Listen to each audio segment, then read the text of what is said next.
அனர்த்தம் நிகழ்ந்து விட்டது.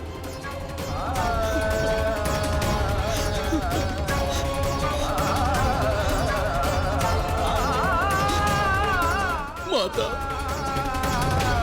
ஏன் இந்த அனர்த்தம் நிகழ்ந்தது? தந்தை நலமோடு இருந்தாரே, பிறகு ஏன் இந்த அனர்த்தம் நிகழ்ந்தது?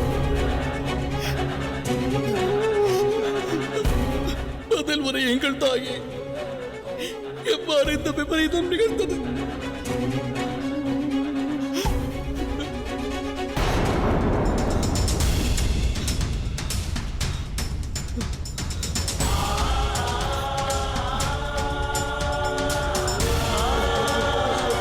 மாண்டவி, ஏன் அனைவரும் பதில் உரைக்க மறுக்கின்றனர்?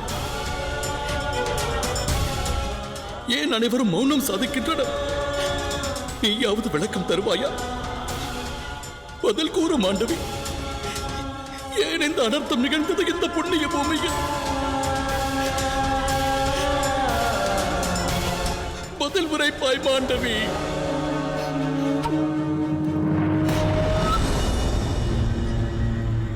என் தமையன் எங்கே? தமையனே! மாண்டவி, தமையன் இப்போது எங்கே இருக்கிறார்?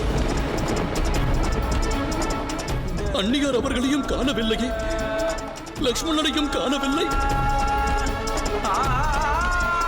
அவர்கள் இச்சமயம் எங்கில்லாதிருப்பது இயலாத காரியம் அல்லவா?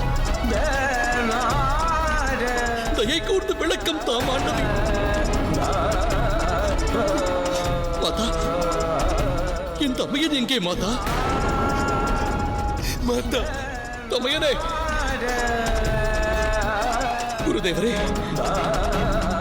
தாமாவது பதில் கூறுங்கள். எனது தமையன் எங்கே?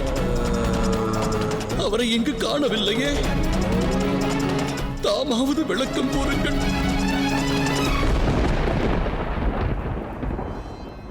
யாராவது ஒருவர் பதில் கூறுங்கள். என் தமையன் எங்கே? பதில் கூறுங்கள்.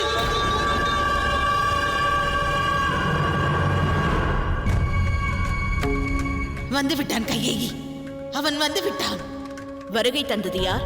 பரதன். நமது பரதன் அயோத்தி வந்துவிட்டான். பரதன் வந்துவிட்டானா? என் பரதன் வந்துவிட்டான். பரதன் அயோத்திக்கு வந்துவிட்டான். என் கையேயி, புத்திர மோகம் என பிரம்மையில் மூழ்கி விடாதே. அவன் உன்னை விட கௌசல்யாவிடம் பாசம் கொண்டவன்.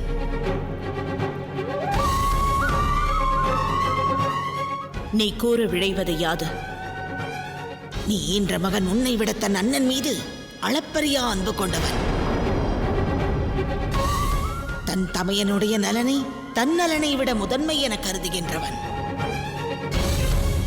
உன் மகன் எதிர்காலம் பற்றி அறியாதவனாவான். அது பற்றி எடுத்துரைப்பாய் நீ. உனக்கும் அவனுக்கும் நிகழ்த்தப்பட்ட சூழ்ச்சி சதி யாதென்பதை நீ அவனிடம் எடுத்துரைப்பாய் கைகேயி.